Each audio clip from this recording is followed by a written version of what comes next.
Welcome to Authenticity Lab. I'm Dr. Kelsey Miles, and this is an 8-minute shadow work guided practice with about 3 to 5 minutes of journaling at the end. So we'll be done in less than 15 minutes. In this practice, we're going to act as scientists in our own lives so we can collect some data and better understand the parts that we hide. Make sure that you're feeling pretty grounded right now and that you have some time after this practice so you can take care of yourself. Please do not do this while you're driving or if you have something critical later today. If at any point in time you feel an intensity of discomfort that goes to about a 7 out of 10, I encourage you to stop and please seek out a licensed therapist or counselor. You'll need a journal and a pen for the prompts at the end, and make sure you download the worksheet I created that's listed in the description below. Before we get into it, let's think about one of your shadows. What's a time in which you've judged someone else? And this is usually a judgment that comes up more than once. A time in which you've been triggered, that could be the second one, usually triggered more than once. Or the third one could be something that really has happened that's like numbed you and it made you kind of shut down. Okay, so you can pause the episode and I want you to think about one of those situations because there is a shadow there and we're going to talk to it. Let's find a quiet space. Turn your phone on Do Not Disturb. Get into a comfortable seat or you can lie down. All right, are you ready? Great. Let's dive in. First, we're going to just relax into this a bit. So you're going to slowly feel the bottom of your seat getting comfortable. You might sway left to right. And I want you to start to slow your breath down a little bit because we are going to put on our science goggles. We're going to hold up a clipboard in our head. We're going to put our lab coat on. We're going to start to collect some data. Take a big deep breath in and out. Through your nose or mouth, either is fine. You might shake your shoulders. Another deep breath in. And with this exhale, slowing down all your movement. Your eyelids might be heavy. Big deep breath in. And out. We're going to create some safety here with our breath.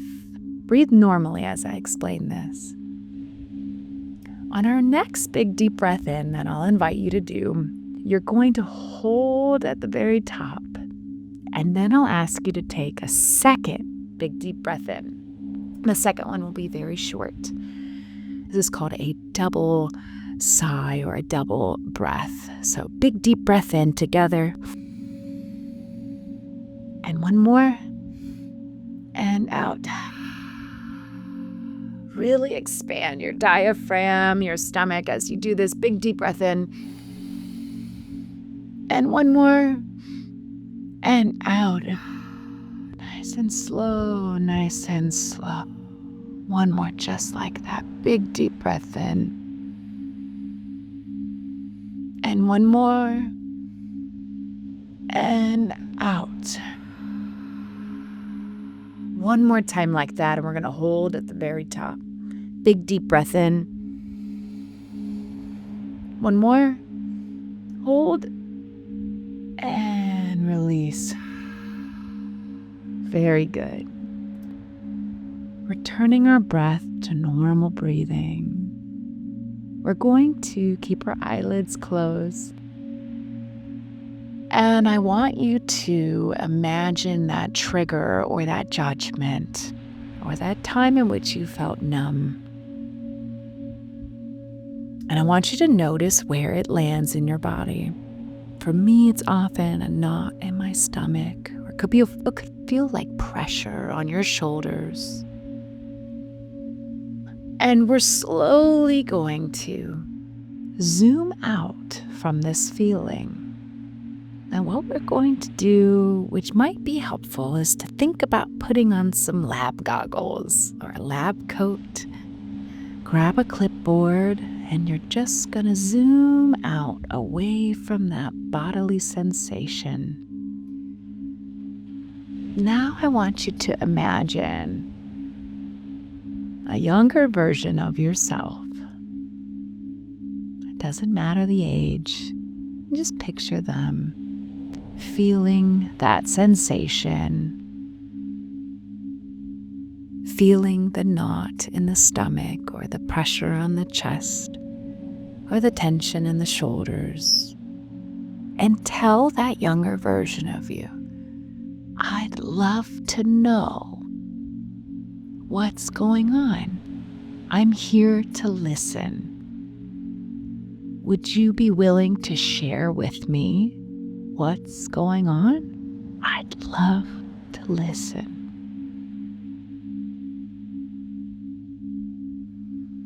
Breathe nice and slowly.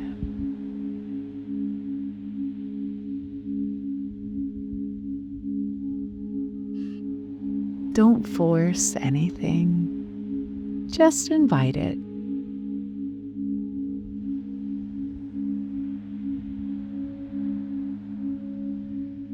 You might notice it start to say something. Maybe it's scared.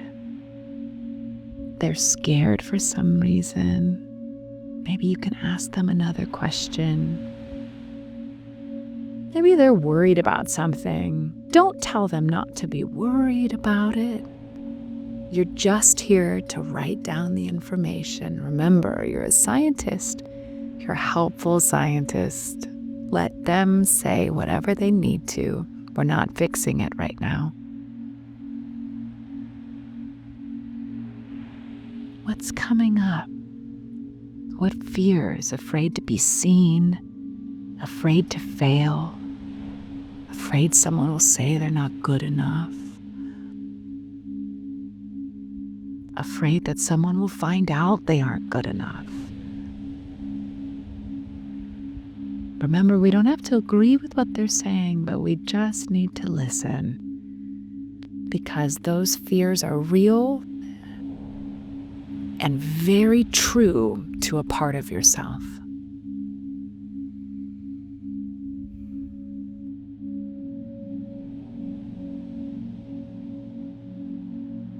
Now I want you to thank them. Thank that part of yourself that spoke up. Thank you for sharing. Wow, I didn't know that you felt that way. Thank you for sharing that with me. That took a lot of courage. And I'm so curious to learn more. And I appreciate you shared what you did. I'm going to sit with this information. And I want you to know that I'll be back.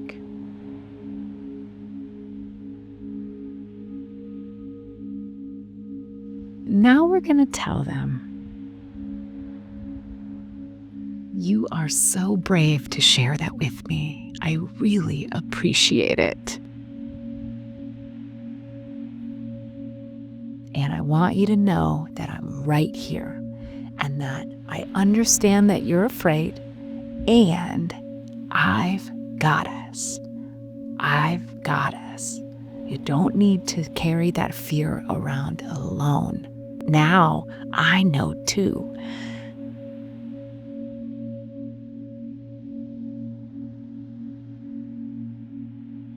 You're not alone in this. Thank you for sharing. Thank you. I've got us. And the next time you feel this way, let me know. I'm here to help and I'm here to listen.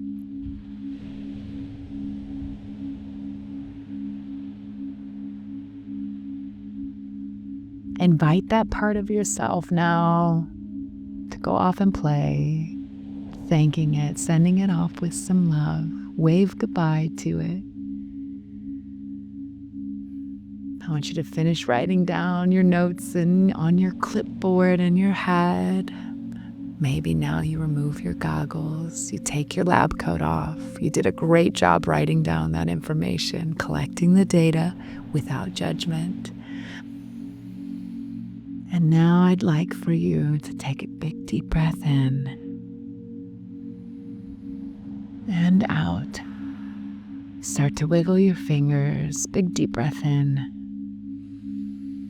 and out. Noticing your seat maybe sway left and right. Wiggle your toes. Move your shoulders a little bit. Start to open your eyes. All right, to wrap this up, this is very important. I need you to grab a piece of paper or a journal and a pen or a pencil. The I Am Lyrical Journey is perfect for this. There's extra pages of notebook paper at the very end you can use. Number one, what was the situation that you analyzed? Was it the time you judged someone, a time you got triggered, or a time that you felt numb? Where was the shadow coming from? So write that specific one down. Number two, where did you feel it in your body? Was it in your stomach, your shoulders, your pressure on your chest? And what was that intensity like from a 0 to a 10, that beginning feeling? We're going to analyze the difference between how it felt after. Number three, what did it start to say? Did it say anything? Number four, did you imagine a younger version of yourself? What was that younger version of you saying? Number 3 and 4 might have very similar discussion points here. What were you afraid of? What was it saying? If it said nothing, that's still data too. I want you to write it down. Okay, and after you thanked it, after you said, thank you for sharing, after you told it, hey, I'm here to listen, I appreciate that you shared that with me, you're not doing this alone, what was the new intensity? The stomach cramping feel you had in the chest, wherever you felt it. What was the intensity of that feeling from 0 to 10? How are you feeling right now? Go ahead and mark that down. This is evidence and data for you to lean on. Again, these questions are in the show notes, so take a couple minutes here. Go ahead and pause this episode and write these out. Beautiful work today. Sitting with your shadow takes a lot of courage. Make sure you do something for yourself right after this, whether that's texting or calling a friend, making some tea, sitting with your pet, eating a comforting meal. This practice is in my calibration phase of my Calibrate, Experiment, Optimize framework. And calibration is all about being radically honest with yourself and does not require you to be perfect, rather just aware. Your worksheet with all the prompts is down below in the description so that you can return to this practice whenever you like. Every time you do this, you build capacity so that you can live more boldly, lead a life of curiosity, and keep being your most amazing, authentic self. Thank you for joining me.